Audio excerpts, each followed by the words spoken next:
Hi everyone. Happy Friday. Sorry, just adjusting myself here. Where am I there? Happy Friday. I hope your weather is better than it is for us here. My youngest were meant to be on a camp this morning, but of course, because the weather, they were cancelled. So if there's any roars in the background, hi Jacinta. Hi Marianne. Yeah, if there's any roars in the background, oh man. Anyway, fingers crossed. They're on a warning to be quiet. But positive Friday, yes, exactly. Oh, here's Tom. Great. Love Fridays, and then we've a bank holiday here in Ireland, which is yay, all the better. Hey Tom, how Hey, are you? good. How are you? I'm very good. I'm very good. I'm very excited that it's Bank Holiday Friday and we've 3 days ahead to rest and chill out. Isn't it fantastic? I think it's that's so important. I mean, I talk about it a lot, but I have to be very mindful that I do it myself. I It's know. like Yeah. easy to talk about, but it's the action that gets the results. Yeah, big time, big time. Did you get a kick out of my lack of sleep earlier in the week? Oh no, my heart went out to you. My heart went out to you. It happens to so many of us so easily, and you've got three children, and Yeah. yeah, Well, seriously, now when the dogs started getting in on the act on the second night, I was like, ah, here, I know. seriously. Yeah, And isn't it a thing, Tom? Like, okay, like I whatever those 2 nights where I slept on the third night, but I still felt wrecked the next day. Like it yeah. does take, when you lose sleep like that, you're scuppered for a few days, aren't you? A lot of research, we know that you cannot make up for it in one night. It takes at least two consecutive nights then to Two, okay. so hopefully you'll get a good night sleep tonight now, and do what it means for the weekend.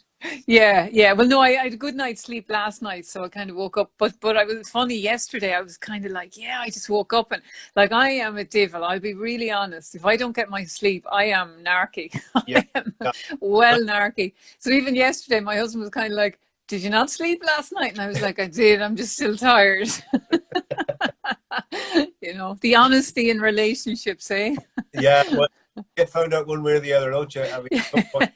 Yeah, yeah. I actually, a complete aside, we will talk about sleep in a minute, but surely there is something in, if you can survive a few days with someone who's sleep deprived, it must say something for the steadfastness of the relationship or something. it breaks down all the facade. It Yeah. from an emotional and a psychological perspective, and that's why all the elite military in the world deprive people of sleep to see what they're meant to see what's underneath. So if Yeah. you survive that, I think you've got a good one. Yeah. Yeah. So anyway, on to the summit, which for I think most, for anyone listening, the Menopause Success Summit, which I'm thrilled to say Tom is joining us on the 25th of September. It's a virtual summit, and as I always say, it's not Zoom, okay? This is coming from recording studios in Dublin, so it's a full-on kind of like a bit of a TV production, I guess, for the day. And I'm thrilled to have Tom as one of the speakers on the day. And Tom, as I said to you, when we spoke initially, when I sent out that survey to all my followers and so forth, like there was a huge number of responses, and sleep was a whopping 85%. It topped all of them, which I have to say did surprise me because I expected HRT to be Yeah, top.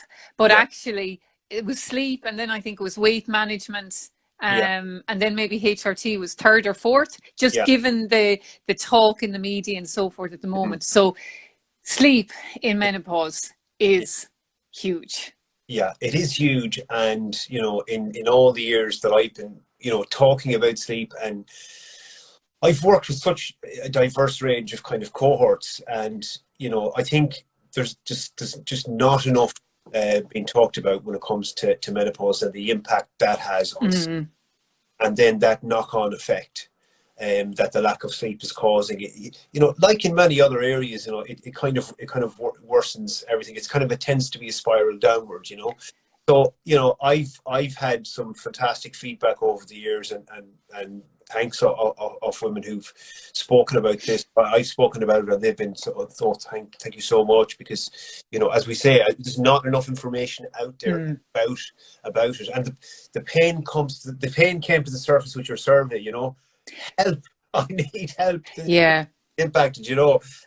So hopefully, you know, I can really try and impart, you know, the latest science, proven techniques, and give people insights into mechanisms. So, do you want me to go through what we kind of talk about over the? Yeah, do. I mean, yeah, like, I mean, obviously, like, you've got such a vault of information, and your mind's of an oracle when it comes to sleep. So I think, yeah, just give a kind of a high level of, you know, what you'll be planning to cover at the summit.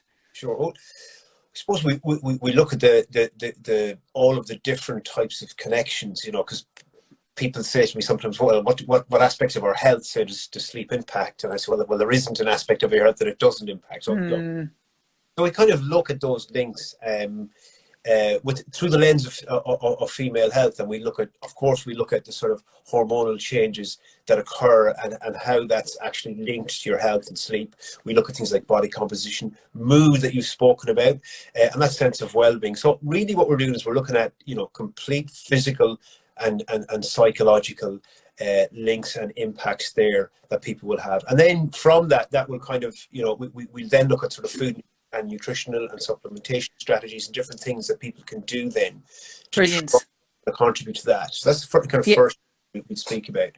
And then secondly is I like to teach mechanism to people. So instead of me saying to people, well, you know, you should do this and you should go at that time and do that, you know, if I can impart knowledge to people, that people will understand that sometimes some of the small little things we do will actually have a huge influence. And so in that sense, it's empowering to know the actual mechanism of sleep, you know. Yeah. And will communicate it, you know, coming from a science background, but communicate in a way that people will really understand, and that will kind of then inform some of the daytime strategies that we can kind of look at, and physical components of sleep that we can kind of control.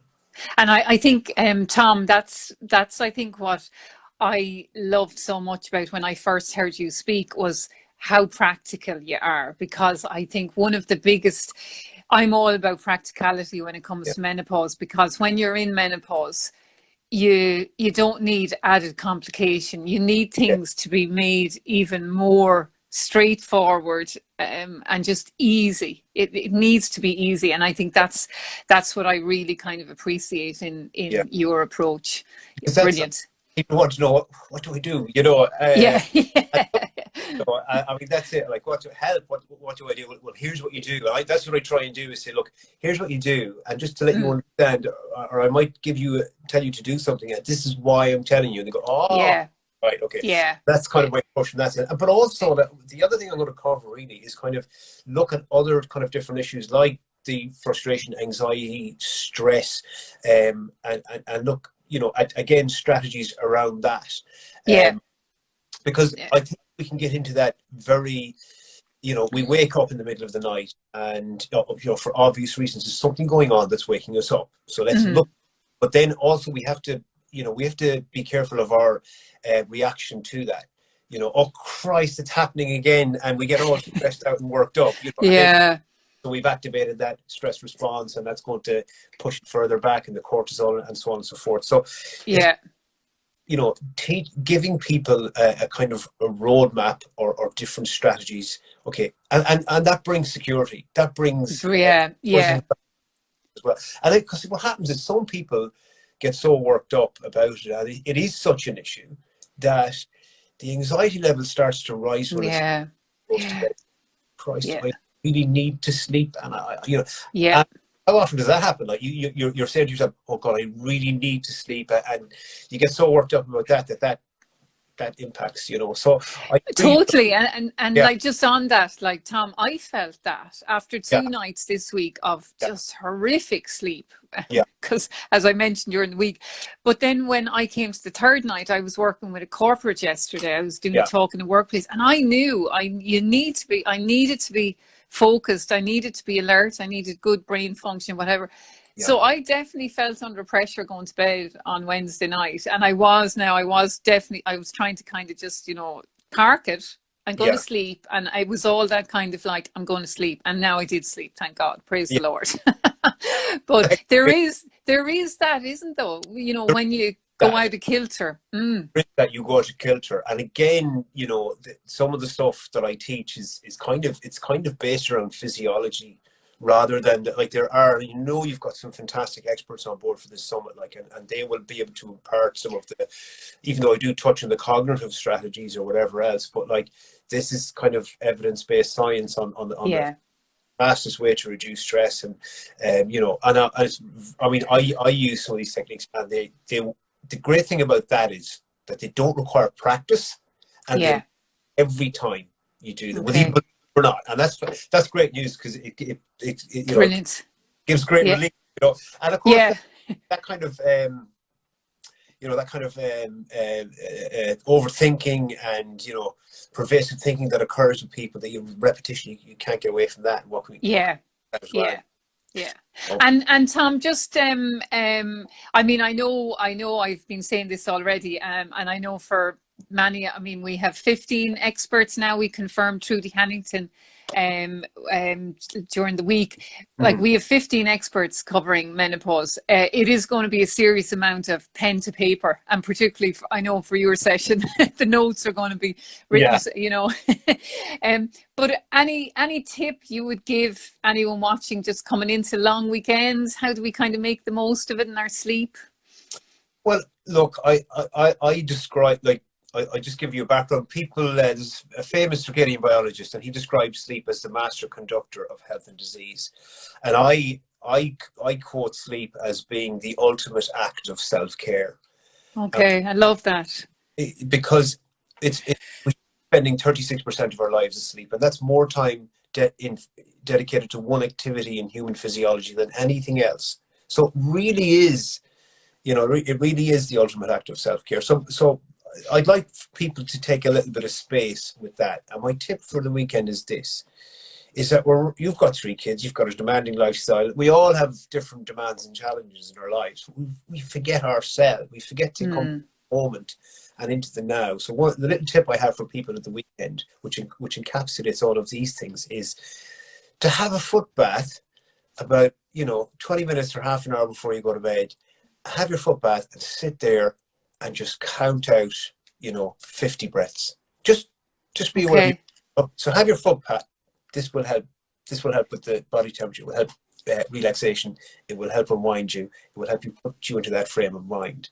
And we talk about all of these vasomotor symptoms that you experience, but a foot bath and the breathing. Okay, lovely.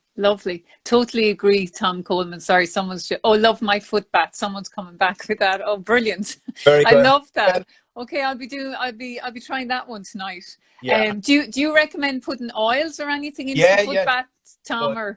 Yeah, absolutely. I'm a big fan. The olfactory system is wired up to the brain, and as we know, we get that smell of baked bread or freshly cut grass. It just brings us back. It's just very powerful. And there is research there on things that help switch off some of these switches in our brain. So definitely recommend something soothing like lavender oil. Very good. Okay, cool. And just in terms of the summit, also Tom has a discount code. So to get tickets, the link is in my bio, and if you put in sleep when you're purchasing a ticket, there's a 10% discount just to celebrate Tom being with us for Flushing Friday. In relation to the summit, Tom, any aspect of it that you're interested to hear about, or kind of what part of it maybe piques your interest?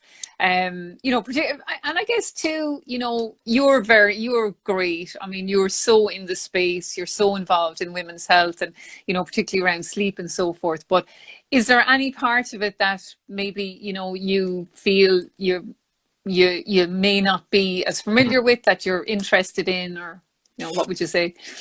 I suppose my physiology background, I'm very interested in the science element of it, and what we can do, you know. And this is part of what I will be giving people is part of explaining that. But my depth of knowledge is to a certain degree. So I'd be very interested to hear the other medical professionals and the doctors on there speaking about the interactions and stuff like that, and psychological stuff as well. I think it is very fascinating for me. Like. Yeah, and that's Diane Danzebrink is going to be covering the psychological, and she is simply amazing on the psychological aspects of menopause. And we have Dr. Deirdre Lundy and Dr. Mary Ryan and also Dr. Zoe Williams. So there'll be a good bit from kind of the medical viewpoint. But we're sorry. A stellar lineup, absolutely. A stellar lineup, yes. I think it is because obviously, I'm very aware of the fact that when it comes to menopause, it's not one size fits all. And every single woman will have a different experience. So I think it's really important that we represent that at the summit in terms of we're covering the medical aspects. We're also covering the holistic aspects, you know, so that we're empowering women with choice and covering the key topics that everyone wants to hear about. So that was one of the things I'd written down, is like understanding how sleep interacts with you personally. That was the one thing.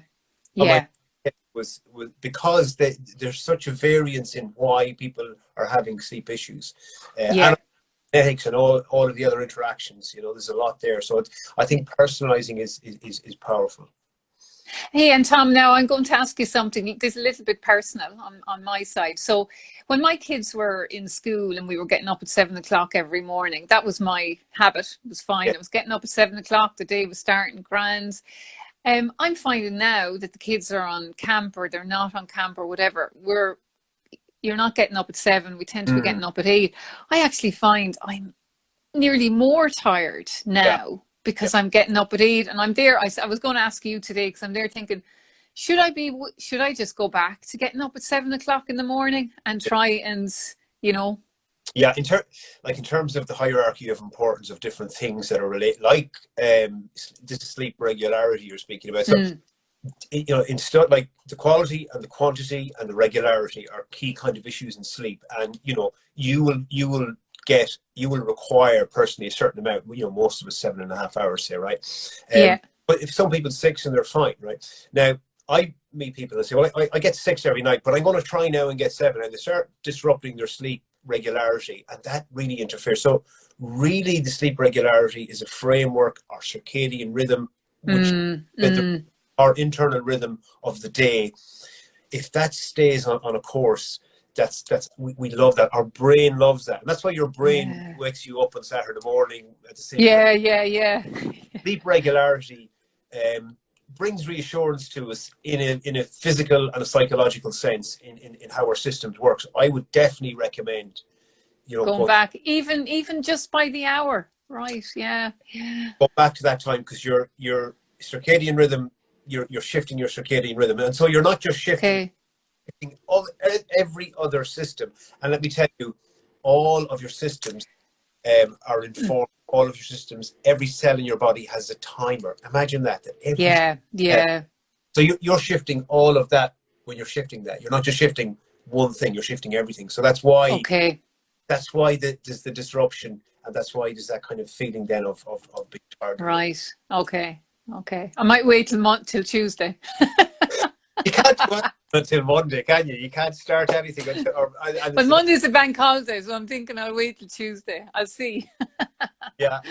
Anyway, well, listen, Tom, thanks a million for joining us. And I think now we're down to 8 weeks to the summit, to the Menopause Success Summit. And I have to say, I'm so excited, because as I speak to all of the speakers, including yourself, Tom, over the weeks coming up to it and so forth, it's just so exciting, because I also know everyone is looking at kind of trying to make sure there's new information, there's new bits coming out on the day. So I think, look, it's going to be a fantastic day. And for anyone who wants to find out more about it, the link is in my bio. And as I said, there's a discount code if you put sleep in your checkout, you get 10% off the tickets. So I would definitely say do try and buy the early birds, because the price will be changing as we get closer to the date. So I hope everyone has a super weekend. And Tom, thanks a million for joining us, and I'll chat to you soon. Enjoy your footpath, enjoy your weekend. Yes, the footpath. Thank you very much, Catherine. Okay, thanks everyone. Bye. Bye-bye.